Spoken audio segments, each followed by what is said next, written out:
ही कथा आहे एका आई आणि मुलीची, ज्या एकाच व्यक्तीच्या जाळ्यात अडकतात आणि पुढे जे घडतं ते तुमच्या काळजाचा ठोका चुकवणार आहे. चला तर मग ऐकूया ही सत्यकथा. नंदुरबारमध्ये राहणारा दीपक एका बँकेत कामाला होता आणि अंजली तिथे काम करायची. अंजली आणि तिची एकुलती एक मुलगी नित्या दोघीच राहायच्या. त्यांना कोणाचा आधार नव्हता. अंजली अजूनही तरुण होती आणि तिच्या शरीरावर दीपकची वाईट नजर पडली. अंजलीलाही शरीर सुखासाठी एक पुरुष हवाच होता. त्यात जर तो पैसेवाला असेल तर तिची वासना आणि पैशाची गरज दोन्ही भागणार होत्या. तिने दीपकला प्रतिसाद द्यायला सुरुवात केली. तिला प्रतिसाद मिळतोय हे पाहून दीपकने पुढचं पाऊल उचललं. तिला एके दिवशी बँकेतच एका कोपऱ्यात मिठीत घेतलं. अंजलीने पण त्याला प्रतिसाद देऊन स्वतःला त्याच्या स्वाधीन केलं. आता तिला शारीरिक सुखही मिळू लागलं आणि पैसेही. दीपकलाही एक बाई निवांतपणे उपभोगायला मिळाल्याने तोही खुश होता. गेली 3-4 वर्ष त्या दोघांमध्ये शरीर संबंध सुरू होते. या संबंधांमुळे त्याचं तिच्या घरी येणं जाणं होतं. याच काळात त्याची नजर नित्यावर पडली. नित्या वयात आली होती. ती खूप सुंदर दिसत होती आणि तिच्या नाजूक देहावर तारुण्याची नशा चढली होती. दीपकची नजर आता तिच्या देहावर फिरू लागली. तो नित्याशीही जवळीक साधू लागला. तिला भेटवस्तू आणि पैसे देऊ लागला. साहजिकच नित्यालाही तो आवडू लागला. मित्रांनो, कथेत पुढे जाण्याआधी जर तुम्ही पण मराठी असाल तर चॅनलला आत्ताच सबस्क्राईब करून नक्की सपोर्ट करा. दीपकचा हा खेळ आई अंजलीच्या नजरेतून सुटला नाही. दीपक आपल्या मुलीला इतकं का खुश ठेवतोय हे तिच्या लक्षात आलं, पण त्याला दुखवून चालणार नव्हतं. त्यामुळे अंजलीने नित्याच लग्न लावून द्यायचा विचार केला. तिने दीपकला सांगितलं की नित्याचं लग्न करायला हवं, पण पैसे नाहीत. त्यावर तो म्हणाला, पैशाची काळजी करू नकोस, ते मी बघतो. पण तू जावई मात्र चांगला श्रीमंत तरुण बघ, बाकी काय करायचं ते मी सांगतो. अंजलीला भोगता भोगता दीपक एक वेगळाच प्लॅन आखत होता. दरम्यान नित्यासाठी रोशनच स्थळ आलं. रोशन श्रीमंत होता, नृत्य शिक्षक आणि जमीन खरेदी विक्रीचा व्यवसाय करायचा. त्याची कमाई चांगली होती आणि त्याच कुटुंबही एकत्रित होतं. त्यामुळे घर सदन होतं. अंजलीने हे स्थळ पसंत केलं आणि मुलगी पाहायला येण्यास आमंत्रण दिलं. रोशन आणि त्याच्या घरचे लोक नित्याला पाहण्यासाठी गेले. तिला पाहताच तो तिच्या रूपावर फिदा झाला. तिच्या सौंदर्याने सगळ्यांनाच बुरळ घातली आणि त्यांनी पसंती कळवली. मध्यस्थामार्फत लग्नाची तारीखही ठरली, पण त्याआधीच नित्या घरातून पळून गेली. ती जवळपास 2 महिने बेपत्ता होती. तिचा शोध घेतला जात असताना कळलं की ती आपल्या आईच्याच प्रियकर दीपक याच्यासोबत पळून गेली होती. दीपकला काहीही करून तिच्या शरीराचा उपभोग घ्यायचा होता. तिचं लग्न झालं असतं आणि ती नांदायला गेली असती तर ती त्याच्या हाती लागली नसती. त्यामुळे त्याने तिला आधीच जाया तोडलं आणि घेऊन पसार झाला. त्याने तिला एका फ्लॅटमध्ये ठेवलं होतं, जिथे तो रोज तिच्यासोबत शरीर संबंध करून तिचा उपभोग घेत होता. अंजलीला भेटून तो सांगायचा, तू काही काळजी करू नकोस, नित्या सुखरूप आहे. तेव्हा अंजलीच्या लक्षात आलं की नित्या कुठे असेल, पण ती काही बोलली नाही. दीपक अंजलीलाही भेटल्यावर शरीर संबंध करून भोगत होता. त्या मायलेकी दोघीही दीपकच्या तावडीत सापडल्या होत्या. तो दोघींबरोबर वासनेचा क्रूर खेळ खेळत होता. इकडे नित्या गायब झाल्याने रोशनच्या लग्नाचा विचार रद्द झाला होता. तो आपल्या कामात व्यस्त राहिला. तिचं लग्न मोडलं तर तिला आयुष्यभर त्रास होईल हे दीपकच्या लक्षात आलं. त्याऐवजी तिचं लग्न लावून द्यायचं आणि नंतर नवऱ्याकडून घटस्फोट घेऊन पोटकी मिळून तिला परत आणायचं आणि मग मायलेकींना निवांत भोगत राहायचं, असा त्याचा डाव होता. आणि धक्कादायक म्हणजे या खेळाला अंजली आणि नित्या या मायलेकींचीही मुखसंमती होती, कारण आता त्या दोघीही त्याच्या अधीन झाल्या होत्या. दीपककडून पाहिजे ते सुख मिळाल्यानंतर आईच्या सांगण्यावरून नित्या काही दिवसांनी घरी परतली. त्यानंतर त्या मायलेकींनी रोशनची भेट घेत त्याला समजावून सांगण्याचा प्रयत्न केला. त्यावेळी नित्याने लाडीचाळा करत रोशनला सांगितलं की तिच्या लग्नाचा खर्च आईला परवडत नसल्याने ती खर्चाची तडजोड करायला नातेवाईकांकडे गेली होती. त्या दोघी मायलेकींनी रोशनला ती गोष्ट पटवून सांगितल्याने त्याचाही विश्वास बसला. त्याने लग्नाला होकार दिला. पण त्या मायलेकींचा डाव त्याच्या लक्षात आला नव्हता. नित्या त्याच्यासोबत लग्न फक्त त्याच्या प्रॉपर्टीसाठी करणार होती. त्या दोघींना लग्नापेक्षा रोशनची प्रॉपर्टी महत्वाची होती. लग्न झाल्यानंतर दीपकच्या मदतीने रोशनला संपवायचं आणि त्याची प्रॉपर्टी मिळवायची, असा डाव या तिघांनी आखला होता. अखेर रोशन आणि नित्याचं लग्न 17 मे 2025 रोजी झालं.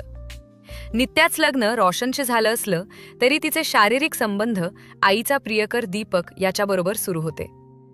या तिघांनाही रोशनच्या संपत्तीत रस होता. लग्न झाल्याने नित्याला त्याच्या संपत्तीतला वाटा मिळू शकतो याचा अंदाज दीपक, अंजली आणि नित्या यांनी बांधला होता. लग्न झाल्यापासून नित्या रोशनशी फटकून वागत होती. ती त्याला किंमत देत नव्हती. त्यातच ती तासनतास कोणाशी तरी मोबाईलवर गप्पा मारत होती. नेमकी हीच गोष्ट नवरा या नात्याने रोशनला खटकत होती. त्यातच त्याला समजलं होतं की बायको नित्याच्या बँकेत काम करणाऱ्या दीपकशी विवाहबाह्य संबंध आहेत. या कारणामुळे दोघांमध्ये नेहमी भांडण होऊ लागली. आता कुठे लग्न होऊन महिनाही झाला नव्हता तोपर्यंत नवविवाहित दाम्पत्यात रोज भांडण होऊ लागल्याने घरचे लोक चिंतेत होते. त्यांनी दोघांनाही समजावून सांगण्याचा प्रयत्न केला, परंतु नित्याला नवऱ्यात इंटरेस्ट नव्हता. त्यामुळे रोशनने माहिती काढायला सुरुवात केली. तेव्हा त्याला समजलं की त्याच्या बायकोचे आणि सासूचे एकाच व्यक्तीबरोबर संबंध आहेत. त्यामुळे त्याच्या पायाखालची जमीनच सरकली होती. आपण नित्याबरोबर लग्न करून चुकलो आहोत असं त्याला वाटू लागलं. नवरा बायकोची भांडण महिन्याभरात विकोपाला गेली आणि इकडे दीपकने अंजलीला हाताशी धरून रोशनला मारण्याचा प्लॅन केला. त्यासाठी त्याने आपल्या ड्रायव्हरला हाताशी धरलं. त्याच्या ओळखीने दीपकने रोशनला मारण्यासाठी आणखी दोघांना हाताशी धरलं. त्या तिघांना रोशनला मारण्यासाठी 3 लाख रुपयांची सुपारी दिली. त्यातील 1 लाख रुपये लगेच दीपकने दिले.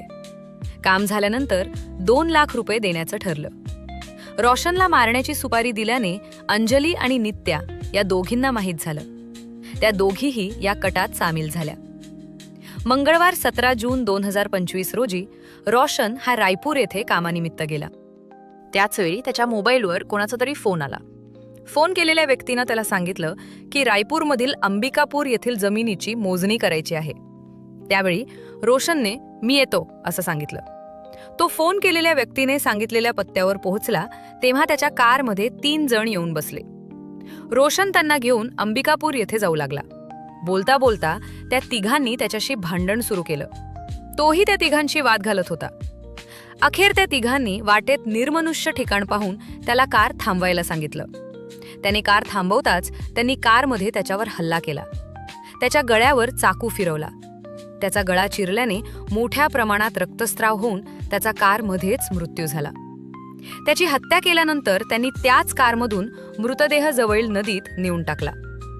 त्यानंतर मारेकऱ्यांनी दीपक आणि अंजली यांना बोलावून रोशनचा मृतदेह दाखवला.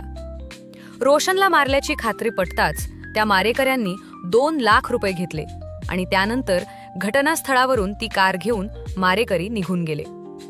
इकडे मंगळवार 17 जून 2025 रोजी सकाळी घरातून बाहेर गेलेला रोशन रात्री घरी परत न आल्याने त्याच्या भावाने त्याचा शोध घेतला. तशीच तो बेपत्ता झाल्याची तक्रार रायपूर पोलिसात दिली. पोलिसही त्याचा शोध घेत असताना जून 22 रोजी रायपूर परिसरातील नदीत रोशनचा मृतदेह पोलिसांना मिळाला. पोलिसांनी पंचनामा करून मृतदेह ताब्यात घेऊन तो पोस्टमॉर्टमसाठी रायपूर येथील सरकारी रुग्णालयात पाठवून दिला. पोलीस या घटनेचा तपास करत असताना तांत्रिक माहितीवरून पोलिसांना समजलं की घटनेच्या दिवशी रोशनच्या मोबाईलवर कोणाचा तरी फोन आला होता. त्या फोनची माहिती पोलिसांनी घेतली असता फोन महेशने केल्याचं समजलं. त्या फोनच्या माहितीवरून पोलिसांनी महेश, विक्रम आणि सोहन यांना ताब्यात घेतलं. त्या तिघांकडे रोशनच्या हत्येची चौकशी करण्यात आली. तेव्हा त्या तिघांनी दीपकच्या सांगण्यावरून आपण रोशनची हत्या केल्याचं पोलिसांना सांगितलं. या घटनेपासून दीपक फरार झालेला होता. पोलीस त्याचा शोध घेत होते. दरम्यान पोलिसांना आणखी एक माहिती मिळाली की रोशनची बायको नित्याने लग्नानंतर महिन्याभरातच दीपक याच्याशी आपल्या मोबाईलवरून सुमारे 200 वेळा फोन केले होते. पोलिसांनी संशयावरून नित्याला ताब्यात घेऊन तिच्याकडे रोशनच्या हत्येची चौकशी केली. तेव्हा या हत्येचा मास्टरमाइंड नित्याची आई अंजली असल्याचं समोर आलं. तिलाही पोलिसांनी ताब्यात घेऊन चौकशी केली. तेव्हा तिने आपले आणि आपल्या लेकीचे दीपक याच्याशी विवाहबाह्य संबंध असल्याचं कबूल केलं. रोशनची हत्या दीपकने 3 लाख रुपयांची सुपारी देऊन केली होती. ही सुपारी त्या तिघांनी मिळून आपले विवाहबाह्य अनैतिक संबंध झाकण्यासाठी आणि रोशनच्या संपत्तीसाठी केल्याचं तिने पोलिसांना सांगितलं. मायलेकीने गुन्हा कबूल केल्याने रोशनच्या भावाने दिलेल्या फिर्यादीवरून रोशन याची हत्या करून पुरावा नष्ट केल्याप्रकरणी त्याची बायको नित्या वय 22, तिची आई अंजली वय 45, प्रियकर दीपक वय 45 आणि मारेकरी महेश विक्रम आणि सोहन यांच्या विरोधात गुन्हा दाखल करण्यात आला.